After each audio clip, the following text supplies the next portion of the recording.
अस्सलाम वालेकुम जी, सब दा वाम वेलकम मेरे चैनल ते।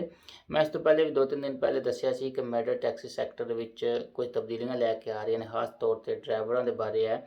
ਕਿਉਂਕਿ ਜਦੋਂ ਕਿਸੇ ਵੀ ਨੈਸ਼ਨੈਲਿਟੀ ਦੇ ਬੰਦੇ ਜ਼ਿਆਦਾ ਹੋ ਜਾਂਦੇ ਨੇ, ਖਾਸ ਕਰਕੇ ਗੈਰ ਮੁਲਕੀ ਜ਼ਿਆਦਾ ਵੀ ਹੋ ਜਾਂਦੇ ਨੇ, ਤੇ ਫਿਰ ਉਹ ਸੋਚਦੇ ਨੇ ਕਿ ਹੁਣ ਇਹਨਾਂ ਦਾ ਰਸਤਾ ਕਿਸ ਤਰ੍ਹਾਂ ਰੋਕਿਆ ਜਾਏ, ਕਿਸ ਤਰ੍ਹਾਂ ਇਹਨਾਂ ਨੂੰ ਦਬਾਇਆ ਜਾਏ।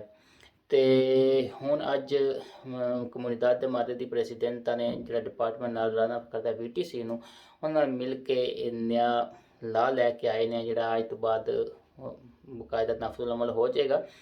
ਉਹਦੇ ਵਿੱਚ ਕਈ ਨੱਚੀ ਤਬਦੀਲੀਆਂ ਕੀਤੀਆਂ। ਜਿਹੜੀ ਪਹਿਲੀ ਚੀਜ਼ ਤਾਂ ਇਹ ਕੀਤੀ ਹੈ ਕਿ ਉਹ ਉਬਰ ਕਾਬੀਫਾਈ ਔਰ ਬੋਲਟ ਵਾਸਤੇ ਕਿ ਇਸ ਤੋਂ ਪਹਿਲੇ ਹੁੰਦਾ ਸੀ ਕਿ ਜਦੋਂ ਵੀ ਕੋਈ ਫੈਸਟਾ ਵਗੈਰਾ ਆਉਂਦਾ ਸੀ ਹੈ, ਜਦੋਂ ਵੀ ਕੋਈ ਉਹਨਾਂ ਦਾ ਫੈਸਟੀਵਲ ਹੁੰਦਾ ਸੀ ਤੇ ਆਲਤਾ ਦੇ ਮਨ ਦਾ ਚੱਲਦਾ ਸੀ, ਤੇ ਉਹਦੇ ਵਿੱਚ ਬਹੁਤ ਜ਼ਿਆਦਾ ਪ੍ਰੇਸ਼ੀਓ ਆਲਤੋ ਕਰ ਦਿੰਦਾ ਸੀ, ਬਹੁਤ ਜ਼ਿਆਦਾ, ਯਾਨੀ ਕਿ ਤਿੰਨ ਗੁਣਾ ਜ਼ਿਆਦਾ ਪ੍ਰੇਸ਼ੀਓ ਵਧਾ ਦਿੰਦੇ ਸੀ। ਹੁਣ ਉਹਨਾਂ ਨੇ ਕਿਹਾ ਕਿ ਅਗਰ ਕਿਸੇ ਵੀ ਜਗ੍ਹਾ ਦਾ ਆਲਤਾ ਦਮਾਂਦਾ ਆਵੇਗਾ ਤੇ ਸਿਰਫ 50% ਹੀ ਵਧਾ ਸਕਦੇ ਹੋ ਹੈ। ਦੂਸਰੀ ਗੱਲ ਇਹ ਵੇ ਕਿ ਹਰ ਵਕਤ ਅਟੈਂਸ਼ਨਲ ਕਲਾइंट ਤੇ ਜਿਹੜੀ ਹੈ ਉਹ मौजूद होनी चाहिए ताकि कस्टमर जिस टाइम चाहे वो रबता कर सके है।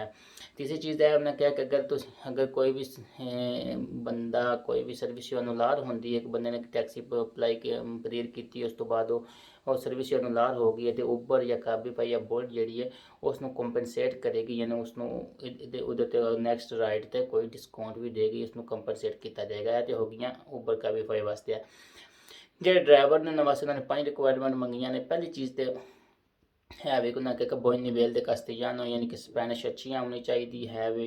उस तो बाद उन्होंने मेन जगह का किस तरह जाना है, यानी कि मैप का अंदाज़ा होना चाहिए है वे जी सब तो। उस तो बाद तीसरे नंबर पर इंपोर्टेंट चीज़ रिक्वायरमेंट है वे कि उन्होंने कोई सैक्शुअल हैरासमेंट का केस ना होया वे टैक्सी चलाते हैं, या उस तो पहले या जिंदगी उन्होंने उत्ते कोई सैक्शुअल हैरासमेंट का केस ना होया वे।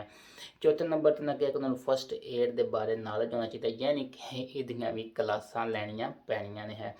पंजवें नंबर पर उन्होंने जो अजकल इलैक्ट्रॉनिक डिवाइसिस आए हैं, यानी कि किस तरह वो मोबाइलों के केबीफाई उबर में डील करते, यानी कि इलैक्ट्रॉनिक डिवाइसिस का पता होना चाहिए किस तरह इन्होंने यूज़ करना है, किस तरह चलते हैं, ये बारे भी क्लासिस होगी या कोई ना कोई लाया हमल होगा जिदे पता चले कि बंदे ने वाकई इस चीज़ यूज़ करनिया आंदियाँ ने है।